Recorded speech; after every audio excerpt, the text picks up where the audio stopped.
Hello my friends and welcome back. Thank you very much for being with me again today. Well, we got so much money here that we don't know what to do with it. And you know what? We decided to give it to Ukraine. Where is my medal? Thank you very much, my virtue medal. But hey, someone else decided for me. I'm just gonna pay for it and someone else gets the medal. This article comes from the New Voice of Ukraine. And it's from today, December 1st, 2022. Biden asks U.S. Congress for $37 billion for Ukraine to ensure strategic defeat for Russia.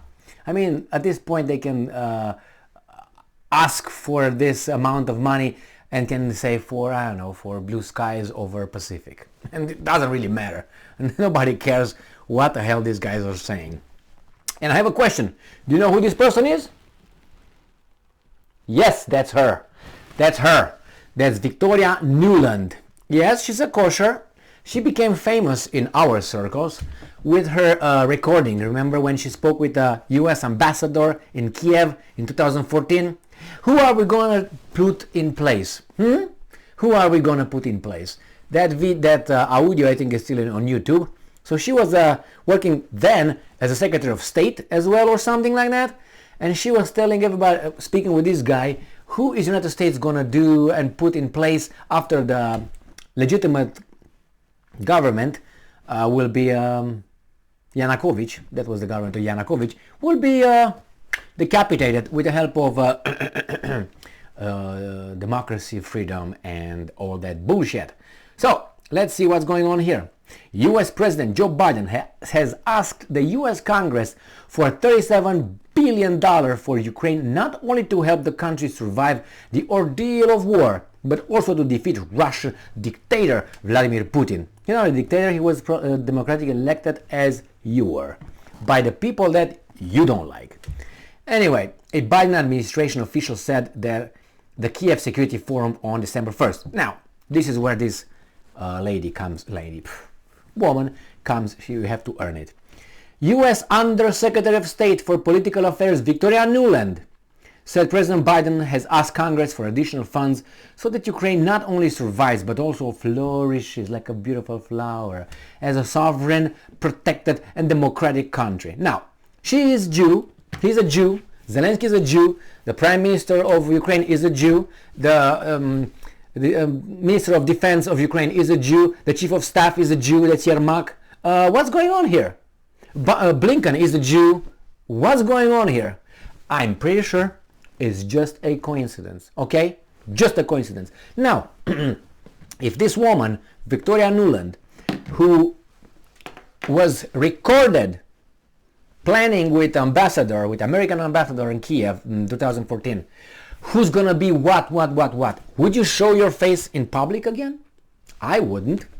Why? That's very embarrassing. That's why I'm not a politician. But let me tell you a story.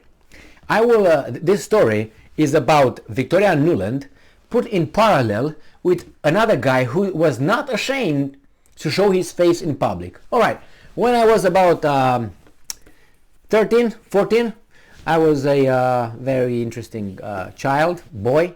And I like girls. I still like women. And we were now gathering around the neighborhood with friends, and we had a little gang over there, girls and so on. So it was evening, night, and we had the, how should I put it? The neighborhood jerk offer, the person who is masturbating in public. I know here that person would be arrested. Over there, he was in public. So this guy was with his thing in his hand, doing what he used to do best, which is friction, do some little friction. So we nicknamed this guy Freco. Freco is a combination between the Romanian frec, which means friction, and Freco is an Italian guy, like he's cool, Freco. Remember, we were 13 or 14. 7th grade or 8th grade, one of the two. So we were boys, girls, and we were talking and we were, I don't know, trying to, you know what I mean, start early. And that gets you far. That's how they say. And anyway, so We were over there, it was evening. Now this guy was coming, and you know where he was. You could see it, let's say about 15 meters away from you, by some bushes, on the or behind something, and you see his face, but you don't see you just see his movement. You couldn't see his hands, but you know what was going on there. And then if you would move to the side or whatever, you would see him doing it. And I had a flashlight, a very strong flashlight, and I would put it on him. And he was right by you couldn't see because of the building. So I went to the side, I put the flashlight on, you could see his face, but then he did like this. But he was still doing that. So you see everything but his face. But he knew you see him. You knew because you see the guy. His name was nickname was Freco. Now my Romanian friends, if one of you are watching and you were in that little neighborhood, you remember that guy. You remember the guy, Freco, okay, like a frictioner. That's why it's frictioner. So he showed his face in public almost every evening, so you could see him. Freco. Have you seen Freco today? Oh, he was over there. I saw him early. So that's Nuland. Nuland is a Freco who's doing what she's doing, but she still comes in public. So these are our politicians. You have to have Freco's mentality in order to show up in public after you fuck up like that. And Biden the same way. He goes and asks the Congress for billions of dollars again for, I don't know, blue skies of Hawaii or something. What is this? I tell you what it is. This is a looting in the daylight or with a flashlight on. It's just like this. Oop. You don't see his face, but you see the rest. And it was unbelievable, man. It was unbelievable. And we still remember Mr. Freco. So yeah, Victoria Nuland and Joe Biden and other politicians are Frecos. What can I say? These guys are going to receive what they ask for. Don't fool yourself or kid yourself thinking that the Republican Party that now got the House of Representatives, they have a majority over there, they will say, no, I guarantee you there's going to be a yay.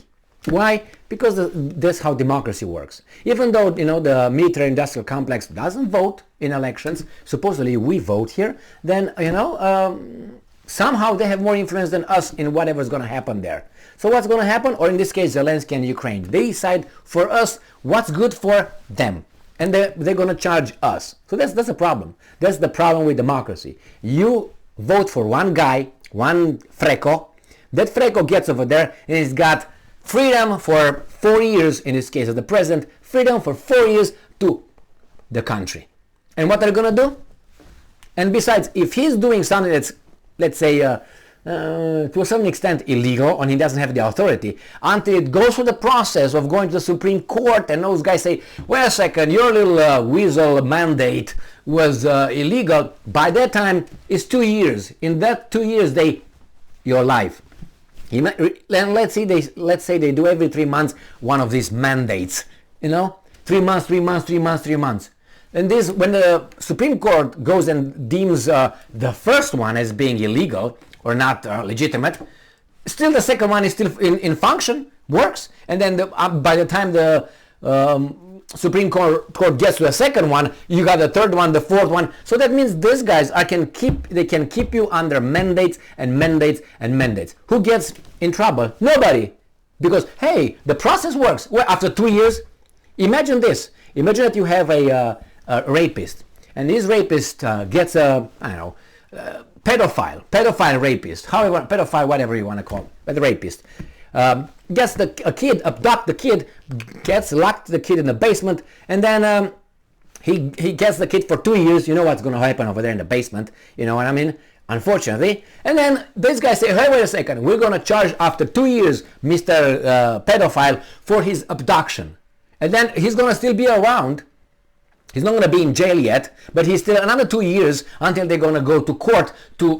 Supreme Court is going to decide if it's legal or not legal to abduct this kid. It's going to take another 2 years. Another 2 years if he is, how long was that? Did he penetrate? Did he not penetrate? And this guy has like 2 years grace, if you know what I mean, period, because those freaking, the system works so fast that this guy's 2 years, everybody. In this case, that kid. The same as here. Look, that's unconstitutional. After what? After 2 years? In those 2 years, how many people's lives were screwed? How many people were affected for 2 years? Oh, now we will reverse it. Okay, we'll reverse it. Do we arrest them? Do we arrest Freco? Do we? No, we don't. Democracy.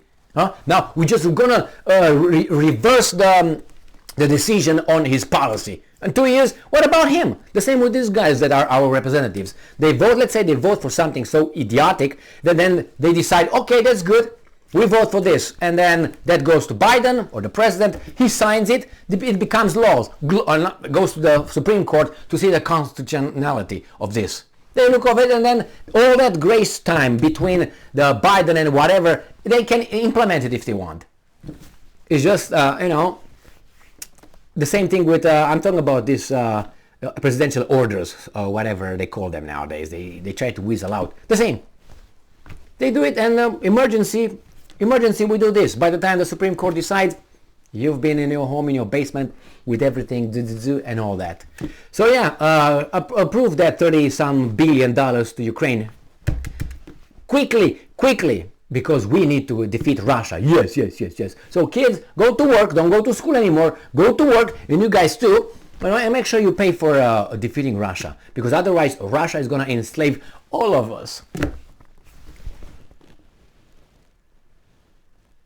Thank you very much for being with me today. Stay strong, stay smart, look for the truth, and be just.